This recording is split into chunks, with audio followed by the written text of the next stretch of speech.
Appreciate having the opportunity to talk with you. So I'm pleased you've had a look at my logo for a bit.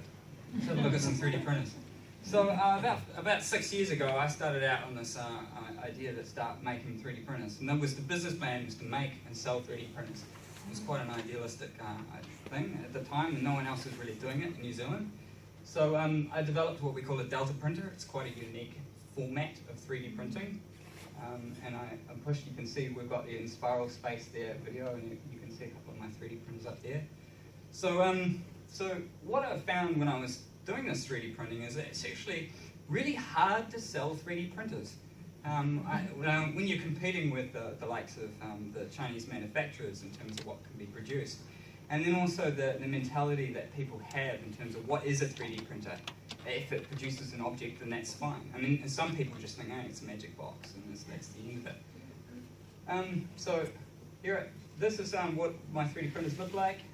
Inside, I work out of a place called First Assembly, which is an incubation place along High Street in Lower Hutt here. If you get the opportunity to have a look through the window, you'll see the 3D printers that look just like this.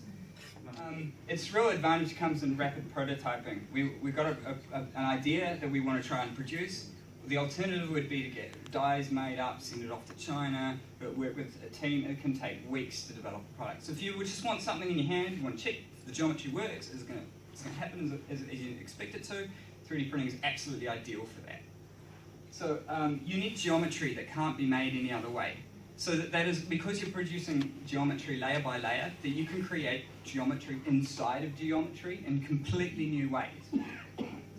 This can have quite often people come to me with can I produce this, and well, so I can do it on the 3D printer, but then when it comes to injection molding and mass producing the part, it can't be done. So it can only be done with a 3D printer. That can have its advantages. This part here, you'll have to have a look at the hinge algorithms, the moving parts that I have. These are all printed in one piece, and there's no assembly required in them. So as far as so you don't really have to pay anything extra for complexity in the geometry. So if you can make multiple moving parts, you can print them all in one piece. That's assembly that's not required. So it's a cost-effective solution for bespoke parts. So one-off parts, if you need something done, it's the way to go to get 3D printed parts. Instant results. I have a friend of mine that studied with a car manufacturer in India, and they're looking at shifting their process towards additive manufacturing in terms of the way that they store their materials in the distribution. They don't need warehouses. If they have local points around the regions that can take care of the 3D printing of items, then they can just send the work off to them and then print them on demand as required for the customer. And so they were looking at designing the car parts around how can we optimize these parts so that we can get them 3D printed. So that's kind of exciting opportunity. Fabricate only what you need. So again, there's no storage required. If you're spending a lot of money on storing parts, you just print them as you need them. So I used to work for a company called Phonak. So I studied electrical engineering, and that's kind of how I got involved in this all along. And Phonak was my first experience with 3D printing. And so while my tenure at Phonak, I was very privileged to get the opportunity to go through a complete shift in the way that the company was operating. So they were tasked by head office, which is Phonak is a big international company, and they were tasked with implementing a 3D printed solution for hearing aids. And so they were like, oh gosh, how do we do this? And this was like 8 years ago now. So I watched the whole process of them adding the 3D printing. And at that point I realized the true power of 3D printing to add value to a company. And the value that was added to this was absolutely astonishing. They were able to produce hearing aids seamlessly without the customers even knowing that 3D printing was the new solution that was being applied. We were able to get digital models and do acoustic simulations in the computer to work out where the feedback would occur, so that we could adjust the geometry and produce it. So, and then furthermore, we could take the file from the ear, and then we could produce as many iterations as we required.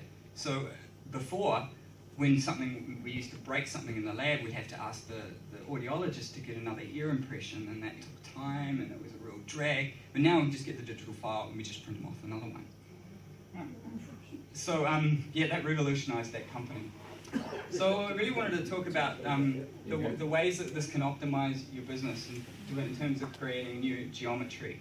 So this was one of the guys I work with at First Assembly. He runs a startup making flight simulators. And so he needed to get the data from the ailerons in the flight simulator to the computer. And I designed in this gear. I've produced a gear algorithm. You'll see a lot of gears on the tables. And this is a perfect example where it can be applied into a simulation straight away. It could be used as the final product, and that eliminates a considerable amount of time, and the costs involved in actually producing this geometry are huge without the 3D printer. So there's a picture of the flight simulator. He also gets me to do a lot of the knobs and the buttons and the switches, because I have to pay a lot for the genuine aircraft parts. So I can just whack together a part, print it off. I'm an absolute CAD whiz at the moment. It's a computer-aided design, if anyone doesn't know what it means. So here's an array of other things. Look, I got some really good stories, but I'm not allowed to tell you them, unfortunately, because quite often I do work with clients that have sensitive to they're working on some new product, and they can't really talk about it if it upsets their competitive edge. So I'm only kind of stuck with the things I can talk about. We got up the top here, we had this there's an electrician came to me with this really unusual kind of contraption I'd never seen before. And it was used to put compressed air into the switch, into this device, and it would blow a string down a tube. And then once the string was down there, they could tie the wires to it and pull it through. And this piece of equipment is about $20,000 worth of equipment. And he said, look, I've got to send this thing away to get a part made, and it's going to be away out of my hands for 2 or 3 weeks. Can you do something about it? And I was able to put together, we'll just CAD something up, boom, boom, boom. And the next day, well, really it was that afternoon, the part had printed, and he came and fitted it to it, and he was just so pleased. Another one here, I had a guy that does up old-fashioned cars, and he really was looking for this part, and he wanted it to be as genuine as possible. And he had searched through the phone, everywhere through the phone book, where to find these parts. And so he brought me this part. Can you make this? And you realise I've got to CAD this. I was like, yeah, look, just make it happen. So the next day, I took a whole lot of photos of the object that he wanted, laid it down in the CAD model, and generated a whole new CAD model part, sent him off the CAD model so we can print as many iterations as he wants. Happy customer.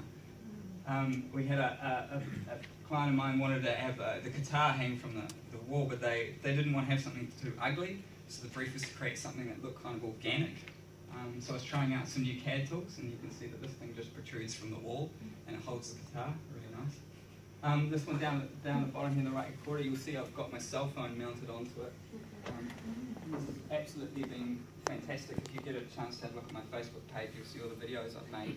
I stick this on the end of a stick, and I can do videos, or whether it's when you're lying down, you want to watch a film or something like that, or just being able to get to it in a handy way. And this one here is a shelf that folds away, so every shelf from now on should have a bracket that folds away, because it can be done. So whether it be if you're on a boat or on a yacht, something like that, you can actually run these machines with a little bit of motion. So maybe on a boat it would be absolutely, if something breaks, you can print the part straight off. And having a fold down shelf, optimizing your space, or whether it be a tiny home or have you. This was a device that has like a claw grab arm. If you get an opportunity to have a look at it, it's on the table. So I reckon that 3D printing is going to really take off in New Zealand, and I found this to be the case because we are quite geographically isolated. You see this map of Wellington? Yeah, I just want you to have a good look at that because of the detail. We are geographically isolated, so that means we have to pay extra on shipping to bring everything here, and then quite often we store it. So that makes it cost effective to adopt 3D printing. We could actually become world leaders in that field because we have a strong IT industry. I've got so many friends that are really, really good computer programmers, and that's it's not so much about building 3D printers, it's more about the skills and the technology that goes behind the thinking and making it happen. It's all that IT, all those, I'm just, those guys that do IT. Oh, wow. New Zealand has a culture of this number 8 fencing wire, and that's really great. So we've got this kind of culture of like, I've got a problem, I'm going to solve this problem. And I think that's a really good ecosystem for the adoption of 3D printing in the future. And because the cost of labour it drives manufacturers overseas into audit, that means that really the opportunities for us to compete in this country is really to automate. And the more we can automate, the more cost competitive we could be towards lower, where the wages are lower in other countries. So we can create jigs and templates for your business that will optimize the process of manufacturing something and really streamline your process so you can make more money. So I've got some exciting things that have been on the horizon. I've been out there talking to people. And one of them I've just been to see Opus. Opus have this wind tunnel out there, and they asked me if we could possibly do 3D print these models, because they've got all these styrofoam things made up. So it gives me an opportunity to get some the designs for these buildings and print off models that can be wind tested. So there's just one application. I've been approached by Callahan. They're looking. They've got this sort of problem because overseas they're building these 3D printers. This one's in Germany that are 3D printing houses, and so we have this housing shortage in New Zealand. So Callahan is sort of alluding to this. Maybe we can 3D print houses. Maybe we can find a way of using this, because they've just set up this recycling plastics part. Maybe we could use concrete and recycled plastics and maybe print houses with them. So these are opportunities on the horizon that it would be really cool to I'm going to get my fingers into. So Fre3formD is a company, it's really dynamic, because the nature of 3D printing is it's changing very, very quickly. That first slide that I showed you was every new component offers exponentially new opportunities. So education and upskilling industry is what we do. I do consultation. If you want to come talk to me about how we can create geometry that optimizes your work company, let's do that. We can do prototype and development. If you want to test an idea, see if the customer's going to like it or not, we can produce that geometry. I build high quality 3D printers. So that's where I started all this, and I got really good at doing CAD modeling as a result. So I teach 3D printing. It's been a big part of what I've been doing for the last wee while. This is Hut Intermediate. This is Puppeteer Marai, where we had the code mashup. 300 kids just ascending on my 3D printers. Boom. The Johnsonville Library. We just recently we did the week of engineering at Te Papa. 2,000 people came through. There was a huge interest in the printer. So where is the value? The value is in fostering a culture that recognises the value in expertise. It's not really in the part, but it's in the expertise in operating the equipment. It's not just a magic box. Buying the tool does not create the value. So many people buy my 3D printers thinking this is going to produce value for my company. Quite often it just sits there and it collects dust. So please do consult me. I can produce the geometry. We can go through a process until you become familiar with how to use a 3D printer and where it can be applied in your company, and then you can consider buying a 3D printer. Exploration often comes to play. Quite often I really I play around a lot, and this creates a lot of value, especially inspires the children seeing how things can be produced. So a lot of value comes from play. I'm trying to quantify what it is that has where the value is in the parts, the geometry in the parts, because people see a plastic part and they just associate the same value as a McDonald's Happy Meal. That's not the case. These are bespoke.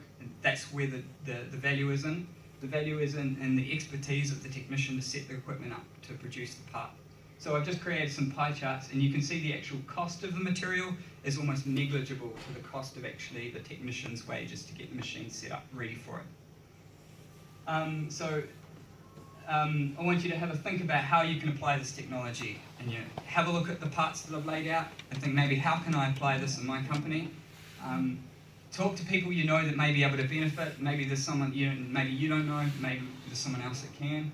ask about to our 3D printing session. I can come in and give you a really good overview of how to engage with the 3D printer in an introduction session.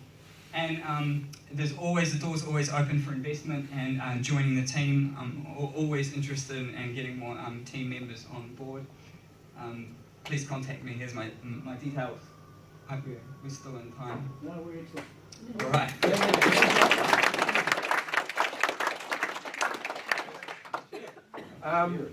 Size, physical size you can print up to.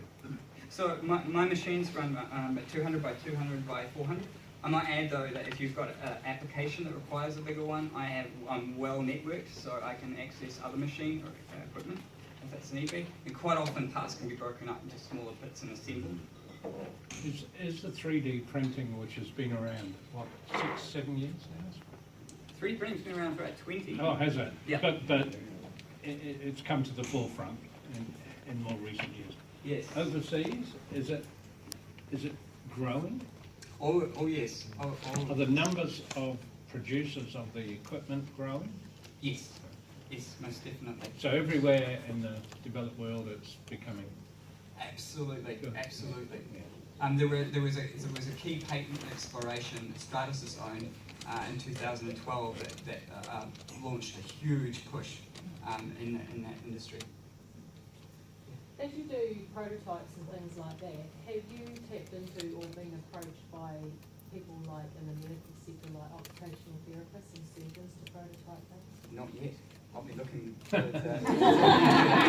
So you were talking about 3D printing in plastics. Yes. Can you print in other materials?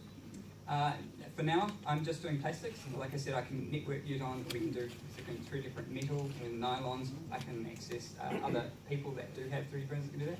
Otherwise, we can make a mold and we can cast it in metals, or we could cast injection. We can make small runs of things in injection molding with a 3D printed part. Yeah, I've seen surgical parts made of metal that have been 3D printed. Got any other questions? Yeah. Just curious, how big is your operation? How many people in the company? Well, it's me and Danny at the moment. We've got I've just got 2 new students from Welltech that help me, interns that help me out. But otherwise, it's a real community at First Assembly. We've got a lot of people. We help each other out a lot. Yes. I just want to make a comment because we met a long time ago Oh yes. when you were just starting out and you were sort of feeling your way. And I'd like to pay you a very good compliment of how far you have come. Oh, thank you. So, Appreciate it. Appreciate it. And it deserves a clap.